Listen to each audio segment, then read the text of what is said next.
அனைவருக்கும் வணக்கம். இன்னைக்கு செவ்வாய்க்கிழமை மங்கள வாரம் அப்படின்னு சொல்லக்கூடிய அங்காரகனுக்கு உரிய செவ்வாய்க்கிழமையில ஒரு ஸ்பெஷலான டே. முருகனுக்கு நம்ம வழிபாடு செய்கிற நாள் மட்டும் இல்லை, மீனாட்சி அதாவது முருகனுடைய தாய் தந்தைக்கு இன்னைக்கு கல்யாணம், திருக்கல்யாணம்.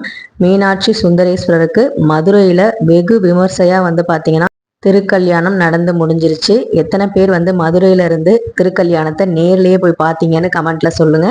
அதே மாதிரி மதுரையை சேர்ந்தவங்க யாராவது இருந்தா இந்த வீடியோவுக்கு கீழே கமெண்ட் பண்ணுங்க. வெற்றிலை தீபமும் காலையிலே போட்டாச்சு. நேற்று எல்லாருக்கும் சொல்லியிருந்தேன், எங்கள் வீட்டில் ஒரு விசேஷம், குலதெய்வ கோயிலுக்கு கெடா வெட்டு அப்படின்னு சொல்லிட்டு. அடுத்த நாளே பார்த்தீங்கன்னா திருக்கல்யாணம். அப்போ வீட்டில் எந்த அளவுக்கு ஒரு வேலை இருக்கும் அப்படிங்கிறது உங்களுக்கே தெரியும். இதில் ஒரே ஒரு சின்ன சந்தோஷம் என்னன்னா, நம்ம வீட்டில் விருந்து போடாமல், அதாவது மாமனார் வீட்டில் பார்த்தீங்கன்னா விருந்து போட்டாச்சு, பங்காளிங்களுக்கெல்லாம் பக்கத்தில் இருக்கும் அப்படிங்கிறனால. ஸோ அதனால் பார்த்தீங்கன்னா எனக்கு வீடு க்ளீன் பண்ணுற வேலை பெருசாக இல்லை. ஏற்கனவே நான் சுத்தமாக தான் வச்சுருந்தேன்.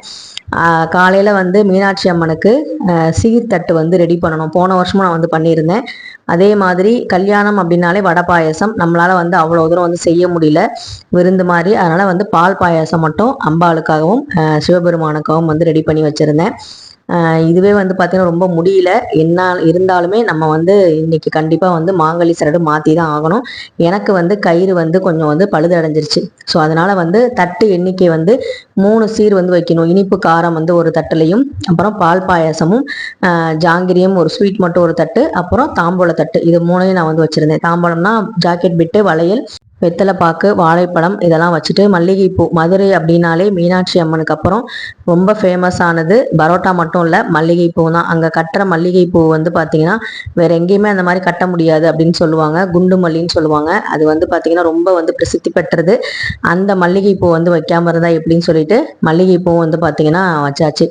நான் கெடா வெட்டு அப்படின்னு முடிவு பண்ணோன்னே நான் எப்படி நம்ம பிளான் பண்ணணும்னு சொல்லிட்டு முன்னாடியே நான் பிளான் பண்ணி வச்சுக்கிட்டேன். நம்ம திருக்கல்யாணம் எப்படி நடத்தணும், நம்ம எப்படி மாங்கல்ய சரடை மாற்றணும், என்ன மாதிரி தட்டெல்லாம் வைக்கணும் அப்படின்னு சொல்லிட்டு நான் எல்லாம் ரெடி பண்ணி வச்சுட்டேன். மாங்கல்ய சரடை மாத்திரம் அப்படின்னா செயின் போட்டிருந்தோம் அப்படின்னா கண்டிப்பாக அதை கழட்டுறதுக்கு முன்னாடியே நம்ம மஞ்சள் கயிறு பார்த்தீங்கன்னா கட்டிக்கணும். ஸோ அதனால் மஞ்சள் கயிறு கிழங்கோட கட்டிட்டு அம்பாளுக்கு தட்டெல்லாம் ரெடி பண்ணிட்டு விளக்கெல்லாம் ஏற்றிட்டு செவ்வரளி மலர்லாம் சாத்தி நல்லபடியாக வேண்டிக்கிட்டேன். ரொம்ப சந்தோஷமா இருந்துச்சு. வாசல்ல இருந்து அம்பாளை வேண்டிக்கிட்டு குலதெய்வத்தை நினைச்சுக்கிட்டே அம்பாளுக்கு இந்த தாம்பூல தட்டு சீர்வரிசை எடுத்துட்டு வந்திருந்தேன். எனக்கு இந்த மாதிரி சின்ன சின்ன ஆசைகள், இதெல்லாம் யாரும் சொல்லி செய்யணும்னு அவசியம் இல்லை. நமக்கு எப்படி சாமிக்கு செய்யணும்னு விருப்பம் இருக்கோ அந்த மாதிரி நம்ம செஞ்சுக்கலாம். அதனால சாமி எதுவும் கோச்சிக்க மாட்டாங்க. திருச்சியில இருந்து மதுரைக்கு அம்பாளுக்கு சீர் போகுது அப்படிங்கும்போது அம்பாள் கண்டிப்பா ஏத்துக்குவாங்க அப்படிங்கிறதுல எந்த சந்தேகமும் இல்லை. அம்பாள் ஏத்துக்கிட்டாங்க அப்படிங்கிறதுக்கு அவன் மதுரை மீனாட்சி அம்மனே சாட்சி தான். ஏன்னா நான் 3 செவ்வந்தி பூ வச்சிருந்தேன். சாமியெல்லாம் கும்பிட்டுட்டு பார்த்தேன், ஒரு செவ்வந்தி பூ கீழே விழுந்திருந்தது. வேற எந்த பூவுமே விழல. மதுரை மீனாட்சி அம்மன் அந்த போட்டோவுக்கு மேல இருக்க செவ்வந்தி பூ கீழே விழுந்திருந்தது. எனக்கு அது பார்க்கும் போதே சரி, அம்பாள் இந்த சீரை ஏத்துக்கிட்டாங்க. அவங்களுக்கு பட்டு புடவை, தங்கத்துல தாலி, நிறைய பார்த்தீங்கன்னா மாலைகள், அவ்வளோ மாலைகள் இருந்தது. நிறைய பக்தர்கள் அவங்க நேர்ல பார்க்க வந்தாலுமே நம்மள மாதிரி பார்க்க முடியாத பக்திக்காக அம்பாள் பார்த்தீங்கன்னா நம்மளுடைய வேண்டுதல் ஏத்துக்குவாங்களா அப்படிங்கிற மாதிரி ஒரு சந்தேகம் நமக்குள்ள இருக்கும். அந்த சந்தேகமே வேண்டாம். நான் உங்க கூட தான் இருப்பேன்.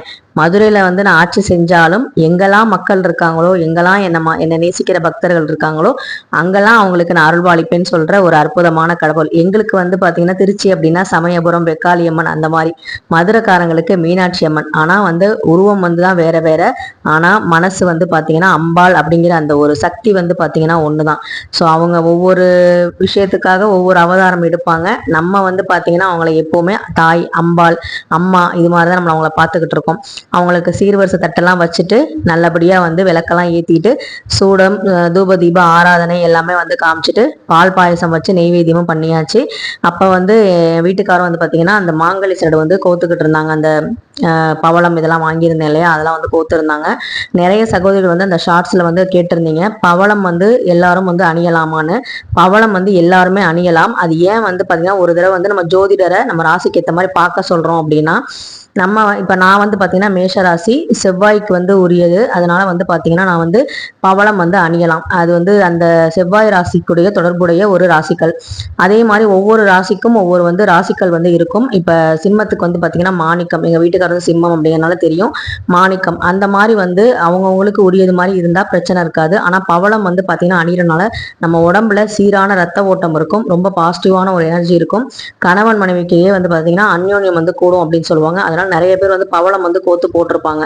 ஆனாலும் அது ராசிக்கல் அப்படிங்கிறனால ஒரு சில பயம் வரும். ஏன்னா சில கற்கள் வந்து சில பேருக்கு ஒத்துக்கும், சில பேருக்கு வந்து ஒத்து போகாது. அப்படிங்கிறனால நம்ம குடும்பத்துல வந்து பெரியவங்க தாலியில வந்து இந்த மாதிரி கோத்து போட்டிருக்காங்களா அப்படிங்கிறத பார்த்துக்கிட்டு, இதுக்கு முன்னாடி இந்த மாதிரி செஞ்சிருக்காங்களா, இது செய்யலாமா அப்படின்னு கேட்டுக்கிட்டு நம்ம பண்றதுங்கிறது ரொம்பவே நல்லது. அதனாலதான் நான் வந்து சொல்லியிருந்தேன், நீங்க வந்து ஒரு தடவை ஜோதிட உங்க வீட்டுல பெரியவங்க யாரும் கேட்க முடியல, அவங்க வந்து சொல்றது உங்களுக்கு வந்து உடன்பாடு இல்லைன்னா கூட உங்க ராசிக்கு ஒரு தடவை நீங்க ஜோதிடரை பார்த்து நீங்க வந்து நம்ம வந்து அணிஞ்சுக்கலாமான்னு கேட்டுட்டு கூட நீங்க வந்து அணிஞ்சுக்கலாம்.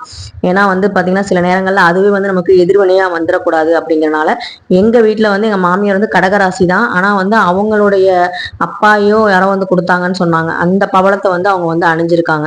ஸோ அவங்க அணியறத பார்த்தா நானே வந்து எனக்கும் ஆசை வந்துச்சு, எனக்கு பவளம் வந்து போடணும் அப்படின்னு சொல்லிட்டு. ஏன்னா மாங்கல்ய சரடில் வந்து நம்ம நிறைய வந்து கோத்து போடுறதுங்கிறது பெரிய விஷயம் இல்லையா, அது நல்லா நல்லா இருக்கும் பார்க்கவும் அப்படின்னு சொல்லிட்டு கரெக்டாக வந்து 8:58க்கெல்லாம் வந்து 57 58க்கெல்லாம் வந்து ஜோதி டிவியில் வந்து லைவாக வந்து போட்டுட்டோம். காலையிலேயே பாட்டெல்லாம் சூப்பராக இருந்துச்சு. அந்த வர்ணனை சொல்றவங்க எல்லாருமே வந்து ரொம்ப அழகா சொல்லிட்டு இருந்தாங்க.